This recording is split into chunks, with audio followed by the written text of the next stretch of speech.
Everyone knows Taylor Swift and has probably heard her songs. But do you really know her story?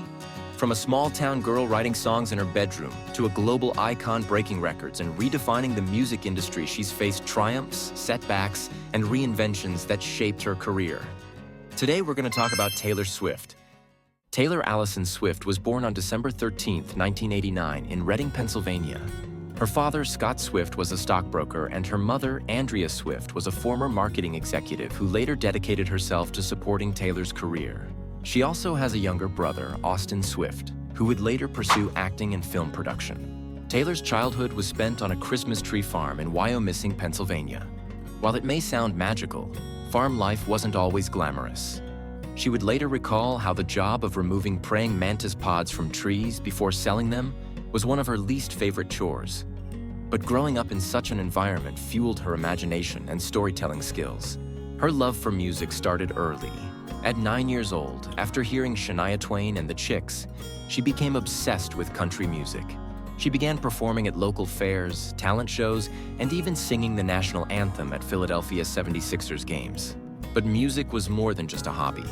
She was already thinking about her future. At 11 years old, she made her first trip to Nashville with her mom, knocking on the doors of every record label on Music Row, handing out demo CDs of herself covering Dolly Parton and LeAnn Rimes. Every single label rejected her. One executive even told her that female country singers don't make it. But instead of being discouraged, she took it as a challenge. Determined to break into the industry, Taylor began writing her own songs. She learned to play the guitar after a computer repairman showed her 3 simple chords. That moment changed everything. She started writing constantly, turning everyday emotions into lyrics. One of her first songs, Lucky You, was written not long after. Her persistence paid off when she caught the attention of a talent scout who helped her land a development deal with Sony Music Publishing, making her the youngest songwriter they had ever signed. It was the first big step, but Taylor wasn't satisfied. She wanted more than just writing songs. She wanted to sing them herself. Her breakthrough came when she performed at the Bluebird Cafe, a legendary Nashville venue. In the audience that night was Scott Borchetta, who was starting his own record label, Big Machine Records. He saw something special in Taylor and signed her as the label's first artist. At just 16 years old, Taylor Swift released her debut single, Tim McGraw, a song she wrote in high school about a fleeting summer romance. It wasn't just another love song. It was a bold introduction to a new voice in country music. The song slowly climbed the charts, and by the end of the year, she released her self-titled debut album, Taylor Swift. The album wasn't an overnight smash, but it kept growing, just like Taylor's ambition. Determined to build her fan base, she did something most country artists at the time weren't doing. She connected directly with fans on MySpace. She replied to messages, commented on posts, and built a personal relationship with her audience. This online presence, combined with relentless touring, made her a teenage sensation in the country world. But while she was finding success in music, high school was a different story. Taylor wasn't the popular girl. She felt like an outsider. She spent lunch breaks writing lyrics in her notebook while other girls were out dating football players. Her songwriting became her escape, and in 2008, she released her second album, Fearless, an album that took her from rising star to full-blown superstar.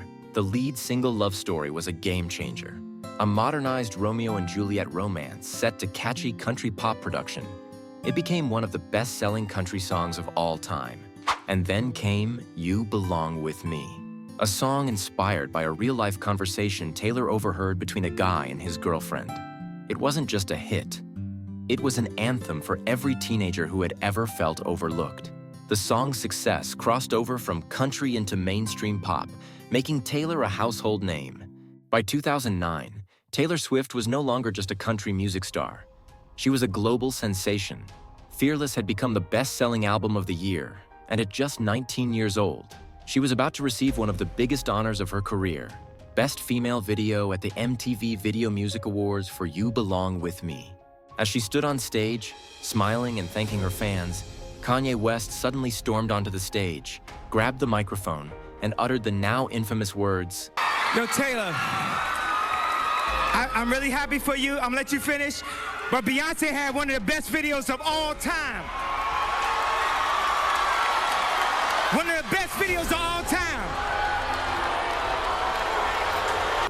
The audience gasped.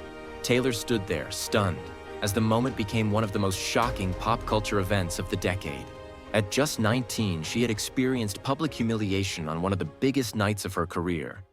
But instead of letting it define her, she turned it into fuel for her next chapter.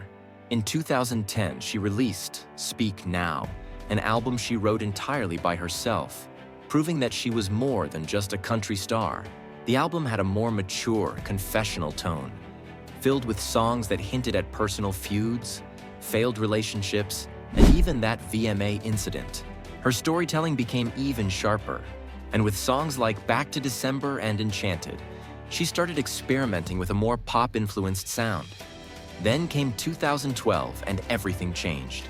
Taylor released Red, an album that blended country, pop, and even rock elements, signaling her transition into a full-fledged pop star. We Are Never Ever Getting Back Together became her first #1 on the Billboard Hot 100, proving she could dominate the pop world just as easily as she had the country charts. But despite the success of Red, Taylor wasn't satisfied. She realized that if she wanted to fully transition into pop music, she had to go all in. So in 2014, she made a decision that shocked the industry. She left country music behind and released her first full pop album, 1989. With hits like Shake It Off, Blank Space, and Style, she rebranded herself as a pop megastar, and the gamble paid off. 1989 became one of the best-selling albums of the decade. She had gone from a country prodigy to a full-fledged global pop phenomenon. But the higher she climbed, the more enemies she made. By 2015, Taylor Swift was at the absolute peak of her career. The album 1989 had dominated the charts, winning Album of the Year at the Grammys, and her 1989 world tour was breaking records. She had fully transitioned into the biggest pop star in the world. She had even built a carefully curated group of celebrity friends, known as her squad, making headlines everywhere they went. But behind the scenes, things were about to take a dark turn. It started with a subtle jab. In 2015, Nicki Minaj tweeted about how slim, white artists were being favored in award shows. Taylor, thinking it was about her. The misunderstanding was quickly cleared up, but the media started painting a new narrative. Taylor Swift wasn't America's sweetheart anymore. Then came her infamous feud with Kanye West and Kim Kardashian. In 2016, Kanye released his song Famous, in which he rapped, "I feel like me and Taylor might still have sex. Why? I made that famous." Taylor publicly condemned the lyrics, saying she had never approved of being called that word. But months later, Kim Kardashian leaked a phone call where Taylor seemed to be agreeing to the lyrics. The internet turned against Taylor overnight, accusing her of playing the victim. Suddenly, the hashtag Taylor Swift is over party was trending worldwide.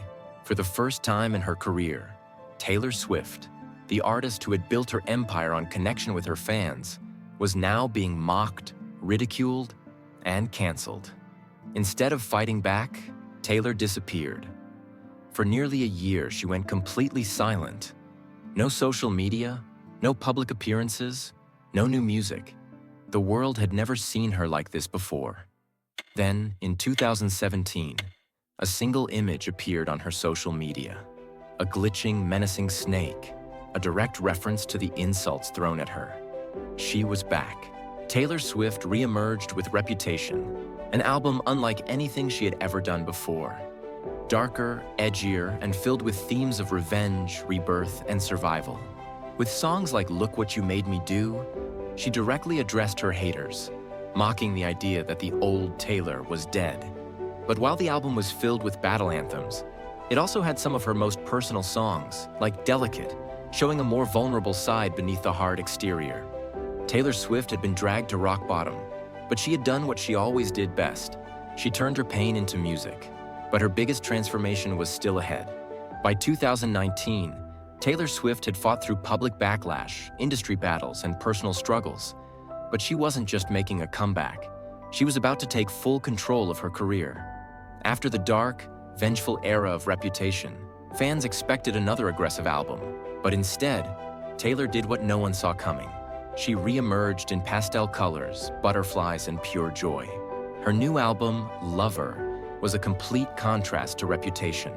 an explosion of romance, self-reflection, and artistic freedom. Songs like Me and You Need to Calm Down embraced playfulness, while The Archer and Cornelia Street revealed her most intimate emotions. But just as she was celebrating her artistic rebirth, she faced one of the biggest betrayals of her career. For years, Taylor had worked under Big Machine Records, the label that first signed her when she was a teenager. But when her contract ended, she wanted to own the rights to her own music, a request that was denied. Then, in 2019, Taylor's worst nightmare happened. Her entire music catalog, from her debut album to Reputation, was sold without her consent to music manager Scooter Braun, someone she had publicly accused of bullying her. This wasn't just a business deal. It was personal. Instead of giving up, Taylor announced something unprecedented. She would re-record all her old albums and reclaim them as her own. This was a risky move. No artist had ever done something like this before. And then in 2020, the world changed. The COVID-19 pandemic put everything on pause, and Taylor, like the rest of the world, found herself stuck at home. But instead of waiting, she did what she does best. She wrote music. Without any warning, she surprise released Folklore, an album unlike anything she had ever made. Stripped down, emotional, and deeply introspective, Folklore explored storytelling in a way she had never done before. It wasn't about fame, feuds, or relationships.